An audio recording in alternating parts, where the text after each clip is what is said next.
It's taken a while to get this video done. This video is called quite simply, as the title says, Apollo Vampire, Emulation or Amiga AAA Salvation. Let's go back a little way. I've been making hardware for the Amiga for an awful long time, and this is on equal par with the video toaster in my mind as the most important Amiga product ever. Why? So we have to go back to the old days. In 1983, 1984, Jay Miner and the whole team had this vision of this fantastic new machine. They spent all their time, all their money building this amazing chipset, amazing operating system. Everything about it was stunning. It launched to the world. The world didn't know what to do with it. It didn't understand it. I'm not going to dwell on the whole history of it could have sold more, been bigger than it was, because that's done. But sadly it languished. Now, well, in fact, this is not a new product. Vampire's not a new product. It was born out of Natami, which is a product, a development from a group of serious enthusiasts who wanted to recreate the Amiga chipset and improve on it. And this is post Commodore, obviously. They had an enormous job. But let's explain first of all what is an Fpga, because people keep saying it's emulation. Really rattles my chain. It isn't. All the smart people can see the sense in Fpga. The reason is, what you're doing is, in the old days, with Jay Miner and the team, they designed the chipset on a blackboard to get the blocks together. Then they had to literally wire up a machine and test it. Then before they could go to chips, they had to lay designs down on huge bits of paper, which I may be missing some steps, but basically photograph it, get these images, shrink them down onto chip, and then they were photo etched onto a chip. A bit later on, computers became involved, and what they would do is they would lay out the chips, but in the computer you could then test the circuits. And it was just, a software testing rather than having to wire up all these these massive breadboards. Technology moved on, and now we've got to a new technology which has been around for a while, called Fpga, which is Field Programmable Gate Array. And basically what it means is, using a computer, you can configure a chip to be whatever you want it to be. Bear in mind, it's a chip, it's still silicon, but it's reconfigurable. The software, you still have to have software to communicate with it exactly the same as you would with a normal chipset. The Fpga can then, if wished, be converted into an ASIC, which is a full-blown chip. So it allows you to do two things: develop a custom chip, we'll call it custom chip, test it, sell it to people, and then later on, if that chipset needs an upgrade or improvements, rather than having to go buy a brand spanking new machine, you can give them a new file, and it will reconfigure the chip again with the new functionality, which is what we're doing now. I came in, when my Vampire arrived, I was on 2.5, so I was lucky, gold 2.5, and then I've just gone up to 2.7. Funnily enough, 2.8 is on the horizon. So what you have is a road of improvement. Now, why did I say the AAA salvation? Let me tell you why. I remember the days of Commodore, and I, as a developer at the time, I wanted these. I wanted AAA. I didn't want AA. AA, okay, yeah, fine. It's a fine upgrade. Too little, too late. AAA is where it should have been. What did AAA offer? 24-bit graphics display, chunky bit planes, or chunky bitmap modes, high performance 24-bit graphics, and modes in between. It also offered a DSP, which we don't have, obviously, but that's, to be fair, could be added to the Vampire. What have we got with the Vampire now? Saga mode. 24-bit and 32-bit display, 16-bit display, 256 colour display, chunky bit planes. And yet you still have access, when you put it into an Amiga, whichever Amiga is supported, you still have access to the chips that are on board. It is, to all intents and purposes, AAA. I'm of the opinion this has been a long road to get here, and we are now at Amiga Mark II. We have a chance now of having a 68K based Amiga running all of the old software to give us a shot at having a computer that we can use day in, day out. The only caveat for me, and there's only one, and that is the browser, because at the moment the Fpgas are not fast enough to be able to do a style sheet browser for a modern system. It's the only thing that's missing. Everything else, as far as I'm concerned, is pretty much there. And yes, you could say, oh, it doesn't do 1080p video, it doesn't do 4K, but who cares? We've got a chance now of having upgrades, regular upgrades, as it should have been in the old days. Now I'm going to go through, in this video, I'm going to go through a whole load of the bits and pieces, features, things I love, etc, etc. And at the end I'm going to have a conclusion. However, I will say this. I won't hold any punches back, because I am going to upset some people. I don't mean to upset anyone, and please listen to every word I say in that ending, because it's important that you understand my feelings on this. Now, you can disagree with me, you can flame me, I don't care. Get to the end of the video, because I'm hoping that people will see it is an option. It's not the be all and end all. It's an option. If you love 68K Amigas, which I do, I also love AROS, and I like Amiga OS, and I like Morphos. My two loves obviously are AROS and 68K Vampire. So sit back, enjoy this video. Sorry it's going to go on for a little while. It's about an hour long, maybe a little bit longer. But I've tried to cover every single bit, and it's I should actually tell you, in fact I'm going to pause a second so I'll get this right. So what you're going to see now, let me tell you a bit about this machine. I'm going to show you, mention the outside, then I'm going to show you the internals. So this is my 2000, and I've added a few bits inside, which you're going to see in the videos. But the monitors I'm using, and I'm going to look over there because I've got the model numbers. So both of these are compatible with 15 kilohertz, and they're absolutely fantastic. This Acer is an Acer V226 HQL BBD. I'll put them in the description. About £80. Absolutely beautiful monitor, and it runs a 1280 by 720 mode beautifully. This monitor here is a Benk, and it's the BL702A, which is also compatible with the Amiga at 15 kilohertz. I do have some funny vertical lines, funny enough, and I think it might be the adapter. But apart from that, it's absolutely fantastic, and that's what I'm obviously using for this. So they make two great monitors. I'm now going to show you the internals. So here we have the internals of my A2000. It's only got a single floppy, as you can see. I've got 4 cards in it though, and the first card is a GVP 2000 HC.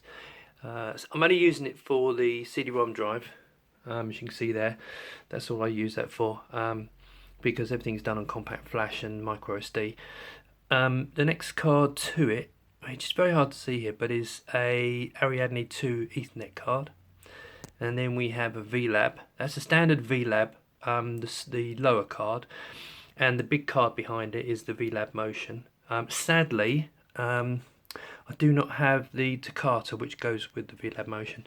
You'll also notice at the back I've got a little fan, which is not actually connected because it doesn't actually get that hot. I did replace the fan in the power supply as well, so it's a bit quiet than it used to be. Still not silent, even though the fan says it would be. But it seems the rush of air going through the case makes a bit of a noise. Anyway, that's that. And underneath here, you can see here's my Vampire. Well, what more can you say? It's a Vampire. It's the one for the design for the 500. Of course, it works in the 2000 as well. You can see on the board, for all those who are going to spot it, I've actually replaced my battery with a coin cell. And here's the micro SD card. Now you'll notice there's a ribbon cable goes from the board, and one second. Now that ribbon cable goes to this little back plate, which you can see, which is just literally just an external compact flash holder, which is really useful, which means I can remove the compact flash nice and easily.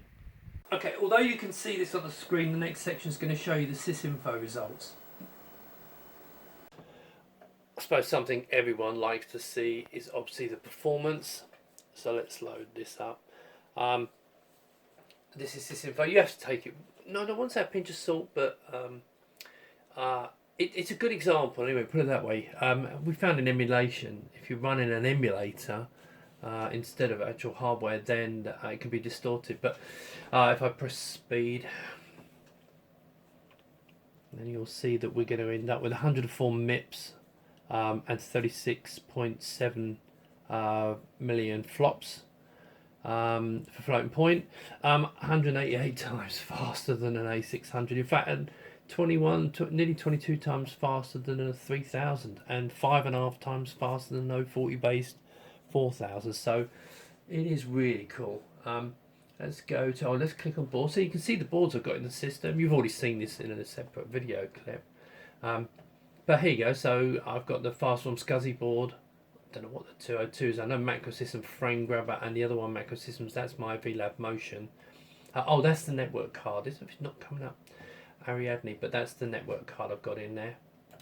Let's do some speed of the drive. So let's pick a drive, for example, let's say DH1, make sure I get the right one. And we'll do a speed test. Let's see what that runs at. 3 megasecond, which is not bad. I have seen people doing much faster, but I've got just a standard Core 2.7, which is amazing. Let's have a look at the my SDO, which is my on the Vampire. There's two slots: the compact flash, and there's also a micro SD slot, and I have it running FAT32, FAT95 or FAT32, same thing, isn't it? Let's do a speed on that. That comes in 6.5 megabytes. I'm not sure about that because I know you can transfer data pretty quickly. Individual files seem to take a little bit of time to set up, but you know, that's beside the point. But yeah, so it's pretty good speed there. Okay, so that's the performance. Is there anything else I can show you on here? Not really. Oh, you can see if I click on up here, the libraries, everything's in 32-bit because it's remapped into 32-bit RAM. So everything's running really quick on that. So that's absolutely fantastic performance. The next section is showing an Amiga a couple of Amiga applications, showing Deep Paint 5 and Brilliance, and then some Amiga animations, because I want people to be aware that it's not just about RTG, and you know, you can still use the Amiga's graphics. It's very important, and I'm going to bang on about this all the way through. It's up to, especially the version I've got, to Core 2.7. You've got a fantastic 24-bit graphics card and a great CPU. I'm going to come on to CPU at the end in the conclusions. But you've still got your Amiga chipset. Now, when you come to Core 3, they're going to add AGA modes. Personally, I'm not that bothered, but there will be benefits, obviously, and I'll enjoy the benefits, but I'm not that bothered. So I'm more interested in high-speed 24-bit graphics. Okay, so that's the next section. Okay, so let's have a look at dpaint. Let's run this in. I'm going to run this in. Let's see this again. Another Amiga application running on the Amiga chipset. Let's just load up a picture. I'm not going to show too much on this. I mean, I just want to show you that you're still using the Amiga's displays. Let's say no. We'll keep this. And so we can grab something. Just grab it like that. Okay, bring these back up, clear the screen, brush, use the brush, there we go. So there's dpaint running absolutely beautifully on the Vampire. Again, I'm showing you these because I want people to understand that, you know, because you put Vampire in doesn't mean it's your chipset's still being used. It's still an Amiga. So let me shut that. So here's a really nice thing. You can have two screens open, and if you've got something running on the Vampire display, you can see it while you're working in something, for example, Brilliance from Digital Creations. So in here I've got an animation. You can see and scroll through it, which I've put together. Let's play that. And if you look in the right hand, top right hand corner, you can see the clock still ticking quite happily. Now, it's not a two monitor system as such because I can't move the mouse across, obviously, but it does allow you to have two monitors up. And to be fair, normally when you open up another Amiga screen, the Vampire screen disappears. But if you look at the monitors, the Vampire monitor file in Dev's monitors, there's a setting in there that makes the display, it basically don't switch it off, which I leave on because it's quite nice to have that. So yeah, there you go. So a nice ECS Amiga display working, you know, side by side with the Vampire. I mean, this is what it should be, isn't it? Show you a couple. I've got an SD card in here, which I think I may have already mentioned. But let's open up some animations. Let's open this up in here. Okay, so here's a nice animation. You have to excuse this silly thing that pops up on my monitor each time. So you've got this fantastic 24-bit graphics card, which is very fast. I mean, a graphics card in the 2000 would never have been very quick. Because it's all on the single card with the accelerator and everything, the display and the RTG is really fast. Right, let's get rid of that and pick another one I particularly like. Kananka's is quite nice. Let's click on that one. There we go, so it displays. Now, the left-hand screen here, this is running at normal 15 kilohertz. It's coming out the RGB at the back of the Amiga. And so you can see... you know, obviously the main display on the right. Now, if you look in the top right hand corner, you can see that display still active and the second hand still ticking. So it's still an active display. It is a shame we can't move the screen across, but the Amiga doesn't work that way as yet. So, but yeah, that's quite nice. What else have we got here?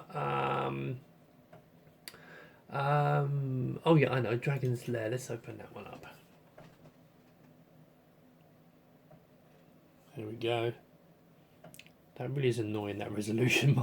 The thing is, it keeps wanting me to change the resolution. These are great little monitors. Both of these are run at the 15 kilohertz, and they really are suitable for Amiga displays. I would have had a separate section explaining all about the system, so I'm not going to go over it again. But they handle the resolution, so this bank monitor is absolutely fantastic, and this Acer just makes a great Amiga system. There you go. Oh, we're going around again, aren't we here?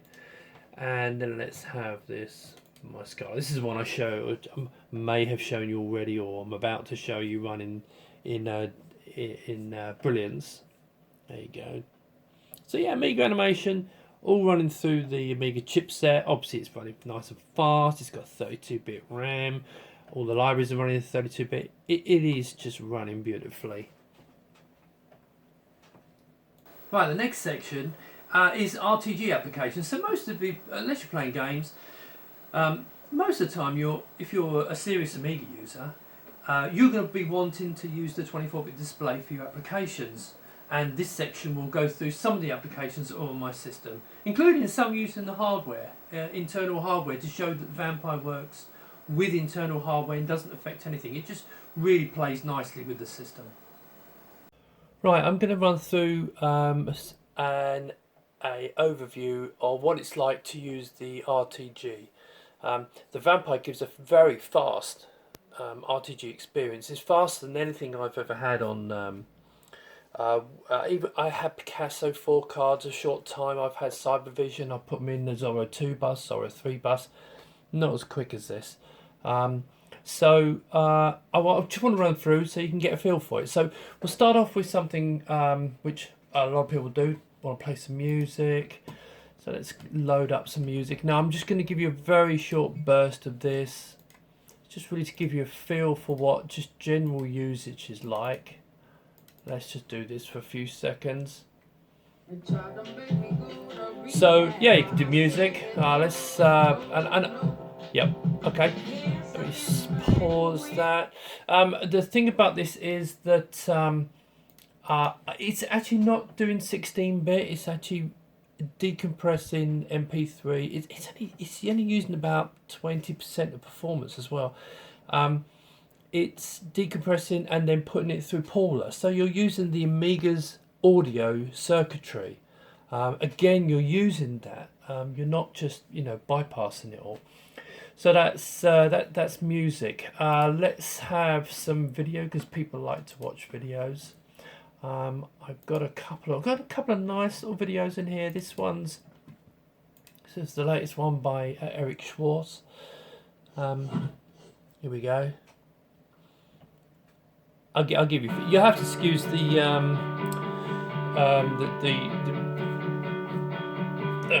autofocus. Yeah, nice full screen. I just think it's really great. What it is now, I'll take it out of full screen.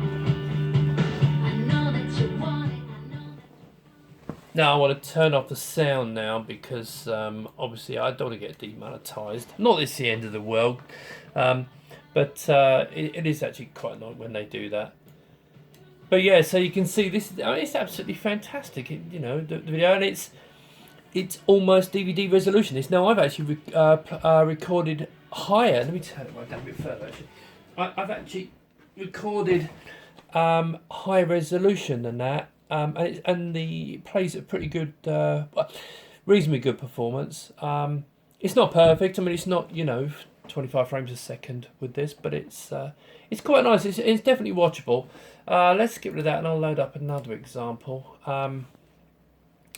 You'll probably recognise. No, no. It's not there, is it? It's on my card. Videos. Here we go. A bit of Blade Runner.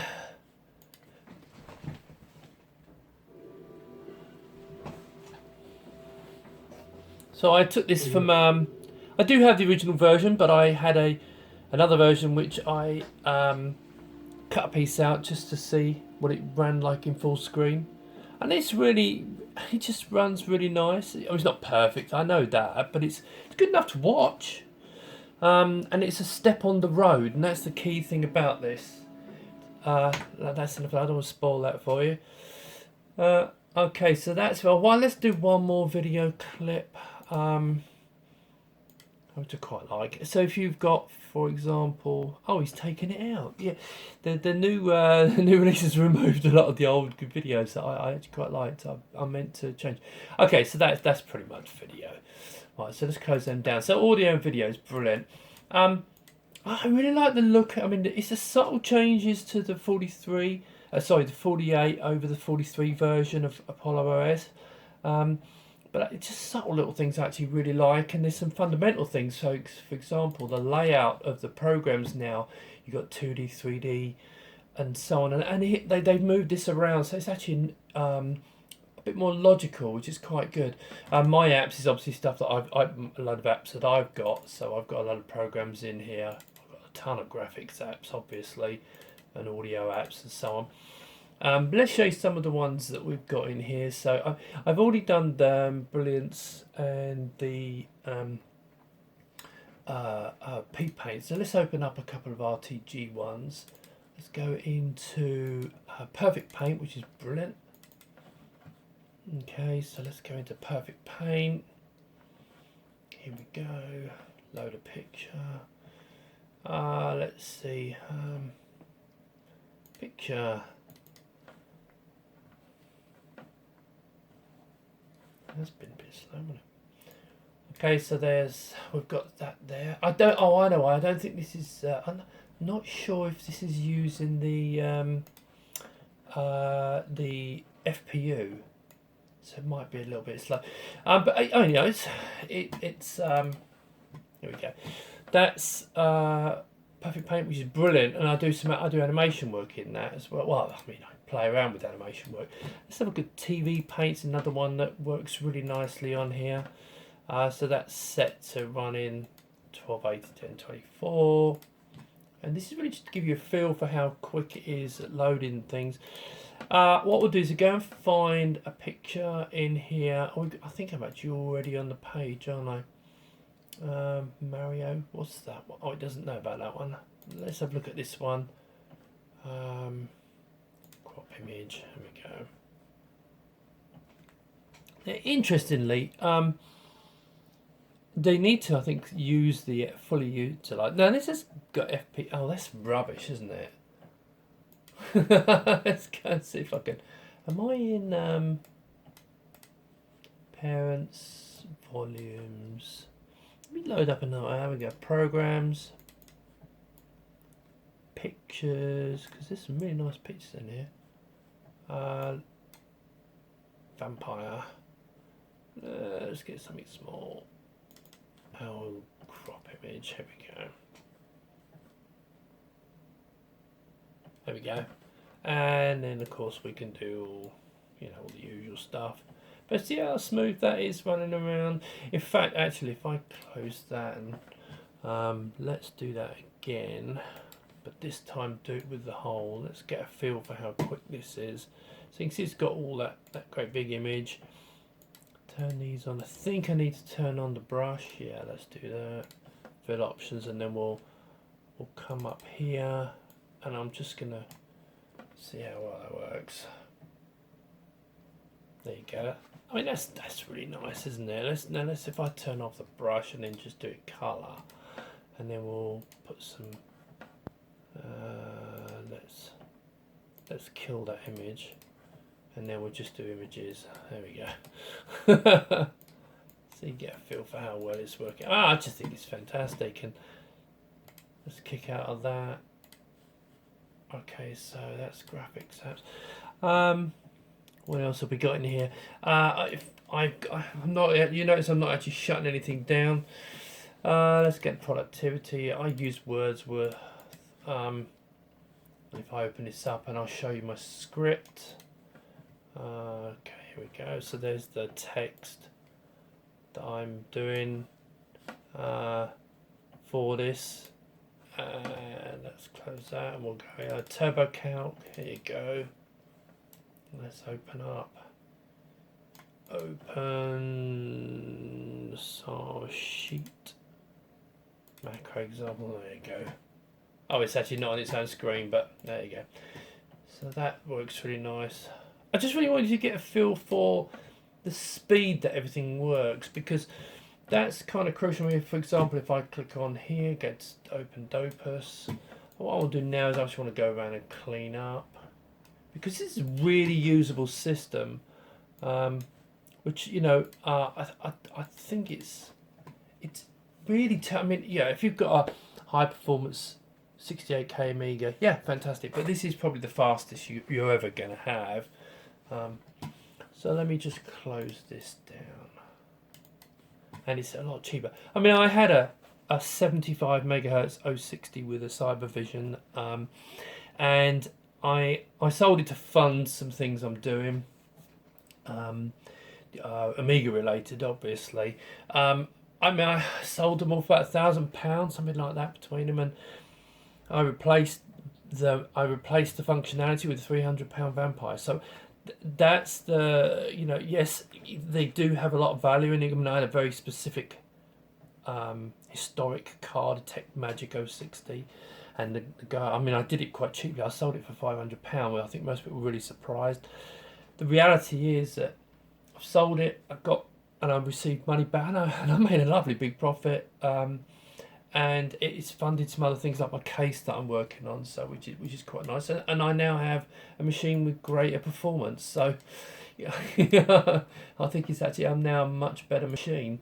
That's that. Let's open. Right, let's. What else have we got in here? So I've shown you a few programs there. Something I really like from programming. I've got in here my Hollywood. Let's load it. I'm on Hollywood 5. But I Alpha Channel. Let's load this. This is great if you want to program and you want to do cross-platform Amiga programming. I mean, this really is fantastic. Hollywood is just absolutely amazing. And so that's Hollywood there. There's lots of, but I'll show you the design. The designer works really nice as well. I wish I had time to actually do some program with it, because it's nice because you can just output it to all the platforms, which is absolutely fantastic. So you can, I think, really do cross-platform development with this, which is not complicated. Let me load up something. Let's see if I can find. I don't really want that one, do I? Let's see if we've got something a bit more interesting. But Commodore Demo. Oh, let's do the welcome one. Here we go. So countdown 3, 2, 1. Was that Nersoft? There we go. Oh, okay. So, and now it's a great bit of software. This is. So that's Hollywood, which again I do think is really fantastic. Let's go 3D. We've got in here Cinema 4D. Again, I mean, I'm just showing you how quick it all works. It's just really nice. It's just very, very usable. Okay. I'm not really trying to give you demonstrations of this software. So it's important to understand that. Now I've got this one in an 800 by 600 display. Again, this whole thing is working really nicely. And this is all on an RTG display. Let's put this into camera so we can see, notice how quick it is. So let's just zoom across. Wallop. We all know what this is. Whenever it changes, it takes a little while to change it itself, but I think it's still pretty good. Let's show you a couple of other bits. For example, well, I've got tons of stuff. I've got loads of emulators in here, but I've got Shapeshifter on here. And obviously Fusion, that's a great thing about this. I've got this set up with a 1280 by 720 display. Again, I'm not going to go through the functionality of everything in here, but just to give you a feel, I mean, it's working really nicely. I may be able to, let's see what we've got in here. SimCity. What have we got? SimCity. Oh, I don't run this. I'm going to regret doing this, but I'll open this up. So this is running in 256 colour display, exclusive of, yeah, go, okay. Load tile set, load saved city. Should we try a new city? Easy. Oh, groundwork laid.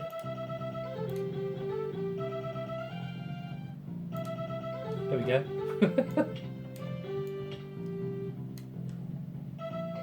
Is this how you do it?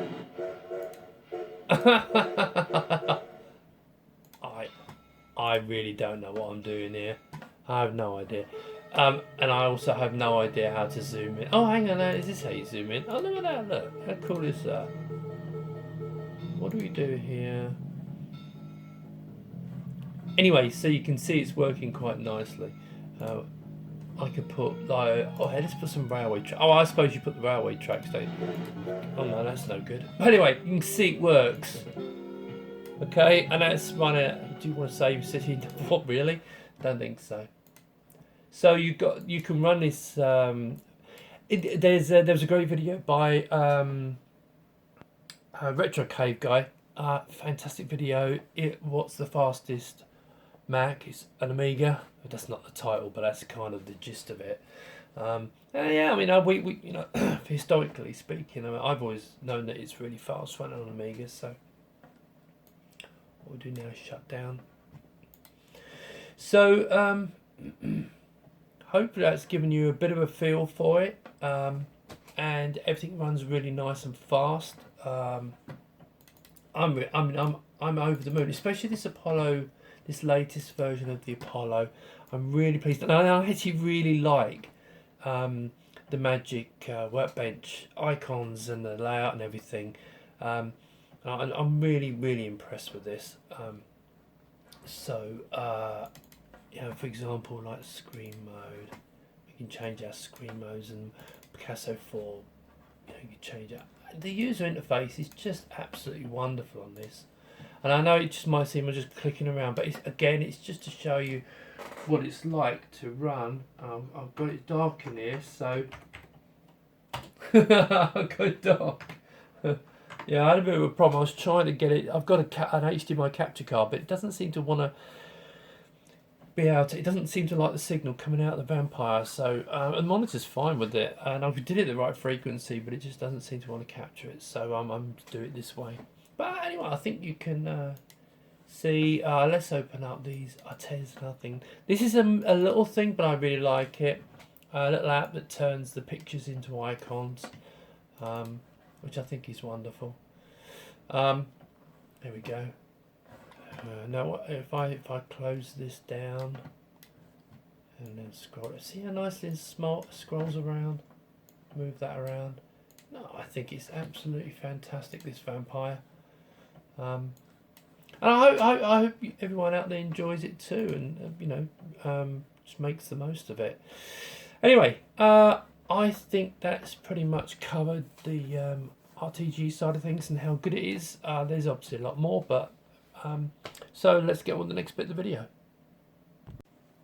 Okay, here's the Vampire working with another card I've got in the system called VLab. Not to be confused with VLab Motion. This is just a frame grabber, but it does it in real time. So, for example, as you can see, I've got a preview, so I can get a feel for what I'm doing here. I can pause the display if I want to, or just carry on. But I can also do a screen grab. Now, I've got this camera set to NTSC. It'll do PAL. So there's a frame there. I'll grab another one. Okay, what I can do now on this video camera, let me just stop that, bring up another. Let's find something else. What we got here? There we go, let's get something completely different. There's Caroline, and grab a picture. There we go. Let's pause that. So let's stop that. So now what we have is we've got these images. I'll choose. I don't want that one. We can now save that. Now what we used to do is you can actually grab up to 12.5 frames a second. So we used to create motion video in the old days when like it would have to be like low resolution, but it would do 24-bit animation, and we used to put that into CDXL files. So let me just save this. If I put this into it saves that, and then of course now it's up there. Let me go view. Window show all files. Here we go, WebLab TV, and then you can see it's the big version. Okay, so that captures. That's a great little capture card. So yeah, that's VLab. Okay, here's an example of hardware inside the 2000 called VLab Motion. Being accelerated by the Vampire. Unfortunately, I don't have the Takata sound card, so I'm just going to show the video side of things. So let me launch up Movie Shop, which is the software that comes with it, and then I'm going to open up a project I've got in there. Now, as you can see, these two screens have now popped up. Basically, this is the same feed. I put it on the big screen so you can see it a little bit better. But the VLab Motion JPEG. It does motion JPEG in real time, recording and playback. And if you've got a Takata 16-bit sound card, it records the audio as well. So let me just have a little bit of a tidy up. So let's go over to the scene. So you can see I've got one here, Caroline. If I press play, you can see it takes me through.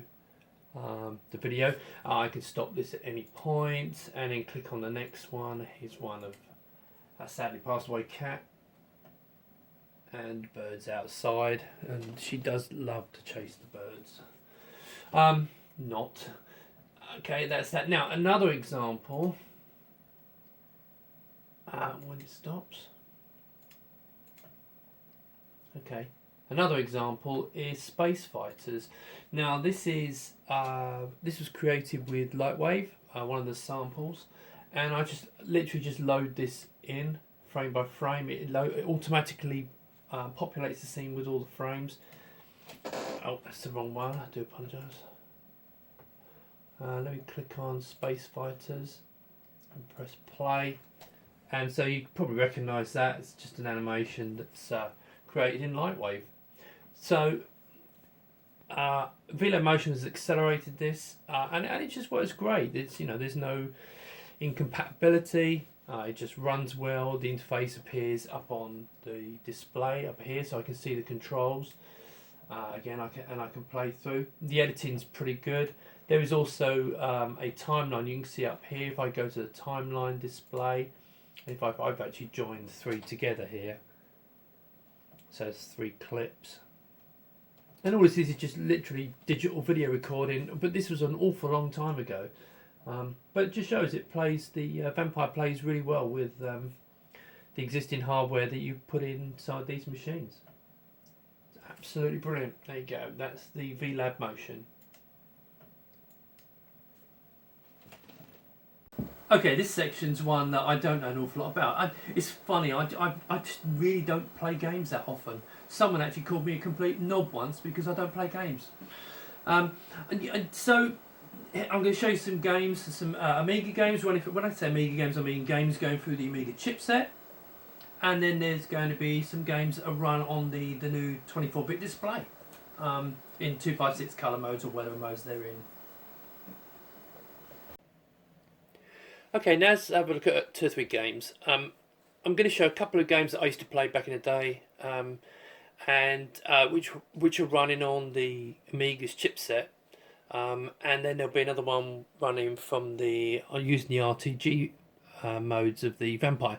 So it's a couple of games I used to like. So here we go. So this is Pac-Mania. I used to play quite a lot. Let's get this one.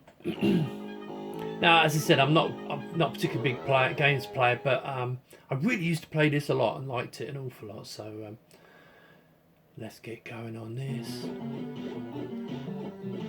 I'm not going to try and be too clever. Let's get them to chase me down here. It is well known that I'm absolutely rubbish at games as well. Oh, you think you're going to be clever, do you? I am actually hopeless. I never was any good. There we go. Anyway, that's that game. And one thing I do like, you can hit help and comes back. Now this was one game I played an awful lot. Actually, I had trouble getting it working with the earlier version, but finally got it going. Arkanoid. Right. Okay, so here we go. Let's see if I can remember how to do this. Don't know how many of you played these, but it's really nice. It's just being able to just load these up with iGame and WHD load and just go straight into them. Here we go. I'll just do. Oh, let's start with that one. Do you remember playing this? Give us a few seconds of this. There we go. Got the I don't know what that's supposed to do, that thing, but it just looks really nice. And I remember when this came out, it was. I mean, I just couldn't believe how good it looked. It was just amazing. Oh! Wow! I caught it. Oh, hang on. There we go. Right, I think we've got the point there. Okay, let's come back from that. Now, what I want to do now, of course, this is still here because of Roadshow. Thanks, Roadshow. I'm going to zoom in a little bit. In fact, I'm going to pause and then I'm going to come back. Okay, so let's pick a game. Let's play Doom. Now this is going to be running on the Vampire screen. It's defaulting to 320 by 200, so we'll just say okay on that. But this is going to be going through the Vampire's display, which I would have covered the subject separately. But it's not bit plane, in other words. Now you can see in the top right, you can see the frames per second. There we go. So we're getting well, it's quite good actually. Okay, so let's go new game again. Apologies for me being so rubbish. Okay, so I'm getting 50-60 frames a second here. What we got up here?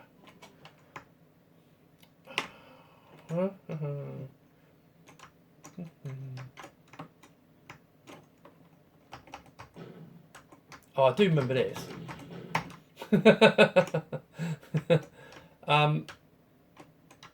This is probably a bad choice for me to do this because I can't even remember where to go.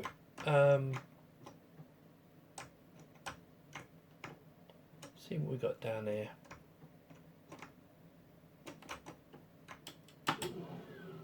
Oh, here we go. Here we go. Shoot quick. Right now, you know, again, you know, I'm rubbish at these things, but the speed's pretty good. If you look in the top right hand corner, you can see it's doing 50 frames a second. Okay, so I found a good game for demo, and it's using the Vampire's RTG mode quite well.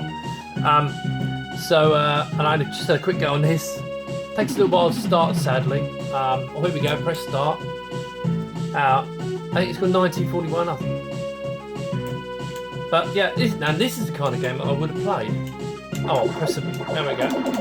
But yeah, see, it's using the graphics now. Using the chunky graphics. I think it's running in. I think it's running in 256 colours, but actually, you know, it might be running higher than that because there's an awful lot of colours on the screen. But this is really using the Vampire to its best. Absolutely fantastic, this is. Well, actually, I think it's probably one of the best ones I've seen on it now. Oh, I'm going to get blown up, aren't I? Oh, that's it. Anyway, that was quite good fun, wasn't it? Right, finally, my favourite section, the demos. I love demos. I always have loved demos. When I used to do the shows, I'd put demos on to show how powerful the machine was. And even Commodore in the end realised that it was worth supporting the demo writers. So I do love demos. Another thing about this is, as I mentioned in the video, and I may be repeating it, the fact that it's got WHD load in the system and using iGame. Well, iGame, yes, it's actually no, WHD load just loads, doesn't it? iGame is the system that makes it absolutely fantastic. So you can go through, search, find the demo or game you want to use, double click on it. When you're fed up with it, press the help key, it comes back. It's just wonderful, and I wish we'd had that back in the day. So here's some great demos, some on the Amiga chipset and some done on the RTG board. Okay, some Amiga demos running through the Amiga's, in this case, ECS chipset. So this is the first demo I fell in love with. Saw it in a 1000. Absolutely amazing. But there you go. That's again, I do really like this iGame to do demos with WHD load. It's absolutely fantastic. And here's another one of my favourites. I realised when I play this on the 1000 all the time.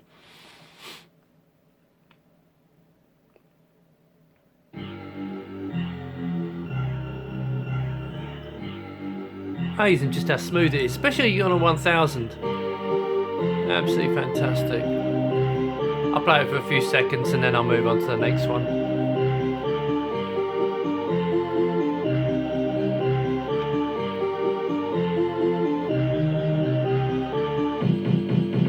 So, using the complete chipset, using Paula to play all the music. So what's the wrong problem with the Vampire?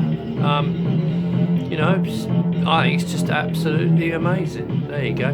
Right, so let's cancel that one and we'll load one more up. Which probably people realise I like this one. Where is it? Here we go. yeah, my thing with the Vampires is always, as long as I can use my chipset, I'm happy. You know, the acceleration, the graphics card, and the future bits that are coming, I'm a very happy person, I tell you.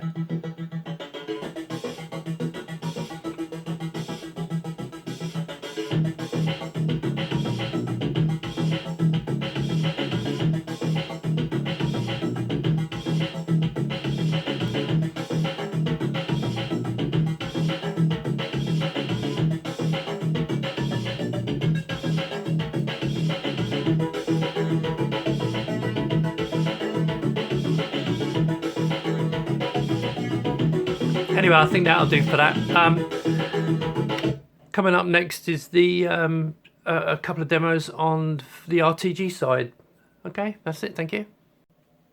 Okay, I'm going to show you 2 or 3 demos. There are so many demos on this system, but I've just picked out 3 for you to have a look at. So the first one is it's really just a Mystic Cube one, which is quite nice and shows you've got some really good potential for doing 3D with the Vampire. I mean, don't get me wrong, it's not going to compete with anything with modern day, but it does have 3D built into it, so it's actually going to be really nice for people who want to use that. Let's have another one. It's a nice plasma effect here. Let me just see. Let's double click on that and run this, and we get a nice plasma effect. And that's using the RTG. But I want to end on something quite good. Now you may have already seen this one. If you have, just skip forward. But it's gonna take about it's about 7 minutes. But I think it's actually worth watching. So let's put this on.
I gotta say, I love demos. They're absolutely fantastic. The work that goes into these things, just I'm in absolute awe at the work these people do. Even back in the day, you know, it was just stunning. Anyway, yeah, there's a demo. Okay, conclusion time. Hopefully you enjoyed all of that and you saw that it was working really nicely. Right, let's cover the CPU issue. There are people out there saying it's not a proper Motorola CPU. Who cares? Motorola don't make CPUs anymore. Now, they say, oh, it's not compatible. It's got new features. Seriously, I'm not sure what these people are, what they've been smoking. Let me tell you a little story. 68,000 came out. Amazing CPU. And I can understand people love them. It's just a fantastic CPU. 6820 came out, broke half the software. A lot of the software because it was written for the 68,000 and it had new features. It was 32-bit for one thing, and sometimes the software just didn't like it. 6830 came along, broke some software. The software improved. The professional applications and the serious applications obviously adapted, and most of the serious applications are fine, but a lot of the demos were great because they were coded and really banging the metal. 6840 came along, what a mess, Jesus. I remember these days. Had to put libraries in there to patch things. Performance through the roof, absolutely amazing. But there was problems. 6860 came along, more problems. Software wouldn't work. Again, mostly professional was working okay as long as you had your libraries installed. But games wouldn't work, demos wouldn't work, all kinds of problems. What's new? Now, the team at Apollo, over many years, this is not something that's happened in the last year. They've been working on this for many years. And I don't pretend to understand everything about it. But they've recreated the 6840 or 6860, one of the two. Re-implemented all the functions. And now, as of 2.7, we have a full-blown FPU. Now I think it's, and I could be incorrect, I don't think it's a full 64-bit. I could be wrong, and I'm sure that it will update. But we have a great floating point unit. On top of this, and in fact, saw a video of Gunnar the other day. If people recompile this software, add a couple of features to it, you can get massive improvements in floating point performance using the new CPU, because they've used all the modern technologies with it. Something that if Motorola was still doing the 68K line, they would have moved into and they would have done. On top of this, the performance is high. I mean, I think it's clocked at 75 megahertz or something like that. But it's performing probably 50% faster than a fast. I had a 70 megahertz, 75 megahertz, 6860. And I was getting about 140 odd MIPS. And this is about 30% faster, 40% faster. So it's faster still. Plus you get all the new features. And on top of that you've got MMX. Now MMX was added to Pentium CPUs. I think it was Pentiums. Which it helped the software when it comes to graphics and all that kind of stuff. Don't ask me to explain it, I'm not interested. They've added this functionality to the new JPEG data type and it loads about 4 times faster. So we've got this new CPU. The difference is, with things like WHD load, all your software should run. I mean, you've probably seen here, load of software should never have run. Yeah, but it just works. WHD load remaps to kickstart, I don't know what it does. It's amazing stuff. It works. So this CPU that's on the Vampire is out of the gate the best CPU I've ever had in an Amiga. No, it wasn't by Motorola, who cares? So we have now got a very fast 68,000 series CPU. There's a great start for the future. Now if at some point they move this to an ASIC, which I hope they do, but I know it's expensive and a bit of money will be needed. But if they can move it to an ASIC, the performance will rocket. And then you will get your 1080p's and you will get your 4K and you will get your style sheet modern browsers. So we're on a journey now with this product. And most people are getting behind it. Anyone with savvy is getting behind it. Now we are upset people.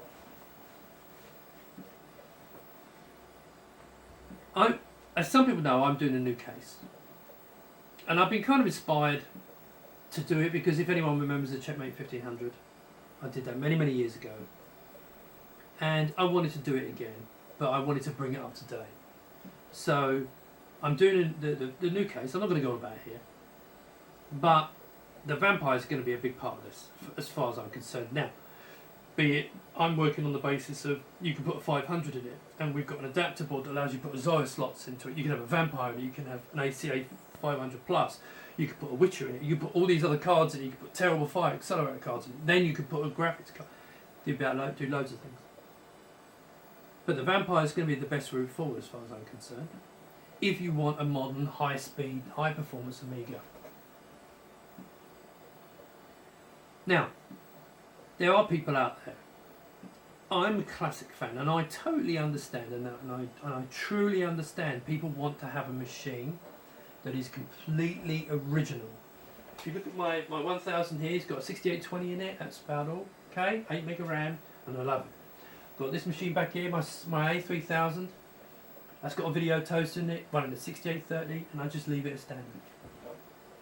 And that's fine. A lot of people, I'm all for that. I absolutely love it. But there are some people out there that are saying the Vampire shouldn't be done. That it's not a real Amiga. Jay Miner and the team. Do you realise why Jay left Commodore? Because he wasn't happy with the development and it was moving so slowly, and he had visions for the future. Do you think that Jay Miner would not be using something like Fpga if he was still alive? There's a lot of clever people using FPGA for doing some amazing things. And we are really lucky that we've got a team of guys out there who don't make a lot of money. They're not in this for the money. I think they should be a little bit more. But they're not really in this for the money.